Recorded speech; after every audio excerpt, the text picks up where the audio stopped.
चंदनक्यारी में पंचायत समिति की बैठक, गड़बड़ी के आरोप पर समिति सदस्य का वॉकआउट। बुधवार को प्रखंड सभागार में पंचायत समिति की बैठक का आयोजन किया गया, जिसकी अध्यक्षता प्रखंड प्रमुख निवारण सिंह चौधरी ने की। बैठक में वीडियो अजय कुमार वर्मा, सीओ रवि कुमार आनंद, प्रभारी पदाधिकारी डॉक्टर तृप्ति, उप प्रमुख पद्मा देवी सहित विभिन्न विभागों के पदाधिकारी और पंचायत प्रतिनिधि उपस्थित हैं। बैठक के दौरान पूर्वी महाल पंचायत के समिति सदस्य नीतीश शेखर ने 15वें वित्त आयोग की योजनाओं में गड़बड़ी का आरोप लगाते हुए बैठक से वॉकआउट कर दिया। उन्होंने आरोप लगाया कि कब्रिस्तान के अंदर सड़क बनाकर सरकारी नियमों की अवहेलना की गई। वीडियो ने इस मामले को उनका निजी मत बताया, जबकि प्रमुख निवारण सिंह चौधरी ने जांच टीम गठित कर रिपोर्ट जिला उपायुक्त को भेजने की बात कही। वहीं पीएम आवास योजना सीडीपीओ कार्यालय में सेविकाओं को देर तक रोके जाने, विद्यार्थियों को साइकिल वितरण, पशुधन और बीज वितरण में समिति सदस्यों की उपेक्षा पर भी सवाल उठे। सदस्यों ने कई विभागीय अधिकारियों की अनुपस्थिति पर नाराजगी जताई। वीडियो ने सभी मामलों में कार्रवाई और पारदर्शिता का आश्वासन दिया। आज जो है पंचायत समिति की बैठक हमारे प्रखंड सभागार में आहूत की गई थी। इसमें सभी सदस्य उपस्थित हुए और सभी जितने भी विभाग से क्वेश्चन आए थे, जितने विभागों का सभी ने जो है वो जवाब दिया है और साथ ही जो भी अभी क्वेश्चन आए हुए हैं सारे का जवाब बना करके हम अगला बैठक के पहले वो उनका जो कुछ क्वेश्चन था तो वो उनका व्यक्तिगत मामला था, इसमें हम लोग कुछ नहीं सभी पे सुनवाई हुई है। सभी का जो है ना प्रमुख जी भी बैठक में उपस्थित, सभी मामलों पर जो है वो अनुपालन किया गया है और कुछ का आंशिक है उसको पूर्ण कर लिया जाएगा। जो है वो प्रक्रियाधीन है, वो हो जाएगा गठन बैठक में मैंने जैसे ही ग्राम पंचायत के बारे में कुछ काम ऐसे गड़बड़ियां हैं जिसको मैं आपको दोहराना चाहता हूं। जैसे कब्रिस्तान के भीतर आप सड़क निर्माण करते हैं, उसका शिकायत हमने किया कि 15 फाइनेंस पे नियमावली में नहीं है कि आप नहीं कर सकते हैं। इसका शिकायत बीडीओ साहब के पास करने पर बीडीओ साहब बोलते हैं कि आपका अधिकार ही नहीं है पंचायत समिति का कि इस पर कुछ हो सके, इस पर आप अपना विभाग पर खड़े रहिए।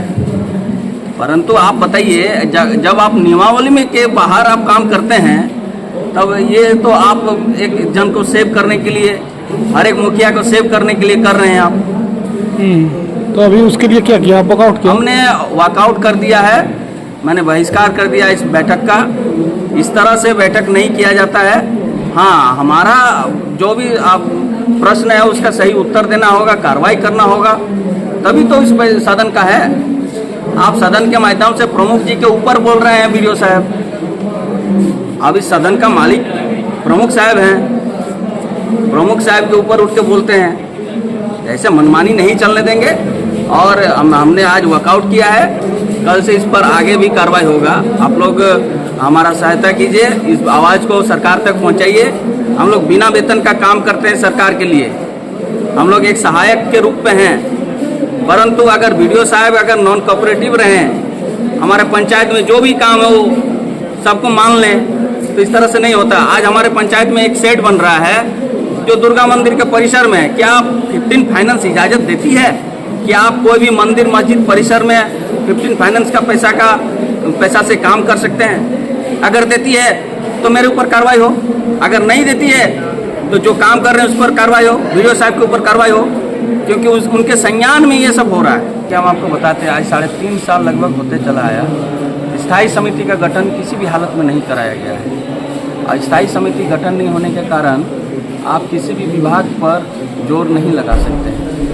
मतलब ये सारा पावर वीडियो के पास है और वीडियो जी इस पर काम करते हैं। मान लीजिए कि अभी जैसे सहकारिता विभाग, शिक्षा विभाग, स्वास्थ्य विभाग, बाल विकास, ऐसे करके 7-8 हैं। परंतु इस पर अगर नहीं किया जाता है, गठन नहीं किया जाता है स्थायी समिति, तो ये कि बहुत ही निंदनीय है और दुर्भाग्य है चंदनक्यारी के जनता का। देखिए, वो वॉकआउट नहीं हुए हैं, वो एक उनका निजी समस्या था। उनका पंचायत में कुछ हम लोग तो बोले उनको कि हम लोग टीम बना के उसको जांच किया जाएगा, लेकिन थोड़ा सा वो रिजिट हो गए। हमारा वीडियो साहब भी उसमें थोड़ा रिजिट हो गए, तो उसको हम भरोसा दिलाते हैं। वो हमारे पंचायत समिति हैं और हमारे सदस्य हैं, पंचायत समिति के अंग हैं, वो हमारे अंग हैं और मुख्य अंग होते हैं। उसमें हम लोग जांच करेंगे, अगर गलत हुआ है तो उसको हम लोग जिला तक या उपायुक्त महोदय तक लिखेंगे। क्या लग रहा है मैंने वो जो जितना प्रस्ताव रखे थे वो सही था या मांग? प्रस्ताव सबका सही रहता है, मेरा पंचायत समिति कोई गलत प्रस्ताव को नहीं रखते। तो उसने तो एक कब्रिस्तान का प्रस्ताव रखा था जिसके अंदर रोड बना हुआ है। देखिए उस चीज़ को हम लोग नहीं देखे हैं, जब तक हम लोग नहीं देखेंगे उसका टीम गठन करके हम बीडीओ साहब को आदेश किए हैं कि हम लोग एक टीम गठन करेंगे, उसमें हमारे पंचायत समिति बीडीओ साहब ब्लॉक कोऑर्डिनेटर सब रह के उसको जांच करेंगे, जेईओ सब रहेंगे। अगर वो गलत जगह में हुआ है तो उनका ऊपर कार्रवाई।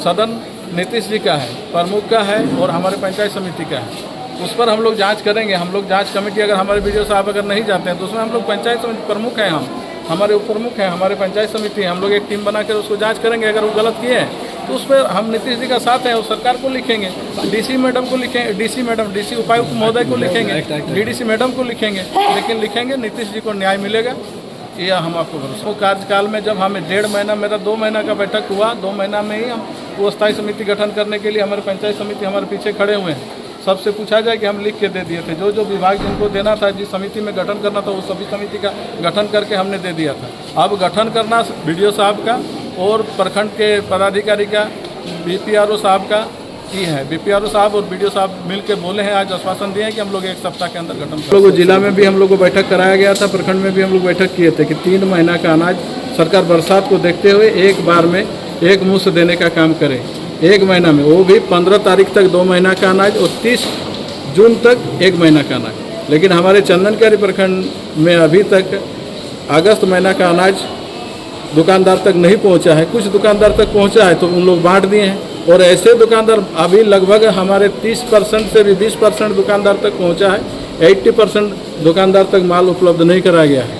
मैं आपका माध्यम से जब हमने एमओ साहब को कहा, और सीओ साहब ही हमारे एमओ साहब हैं, तो उन्होंने कहा कि हमारे यहाँ खाद्य नहीं रहने के कारण, अनाज नहीं रहने के कारण हम लोग नहीं दे पा रहे हैं। तो मैं आपका माध्यम से जिला से उपायुक्त महोदय से, जिला प्रशासन से और खाद्य आपूर्ति पदाधिकारीगण से कहना चाहूँगा, डीओ मैडम से भी कहना चाहूँगा कि मेरे चंदनकारी में अनाज का व्यवस्था कराएं। उपायुक्त महोदय से निवेदन है कि गरीब जनता तक अनाज पहुँच गया है। 8 प्रखंड में अनाज बट भी गया है, लेकिन मेरा ही चंदनकारी प्रखंड अति पिछड़ा प्रखंड है। और अगर ये सीओ साहब, हमारे एमओ साहब आश्वासन दिए हैं, हम कहते हैं कि अगस्त महीना, इसके पूर्व भी हम लोग का अनाज लेट से पहुंचने के कारण दुकानदार बांट नहीं पाए थे, वो लैप्स हो गया था, और सरकार दुकान में ही उनको रख करके फिर दूसरा महीना का अनाज कटौती करके उस अनाज को दिया गया।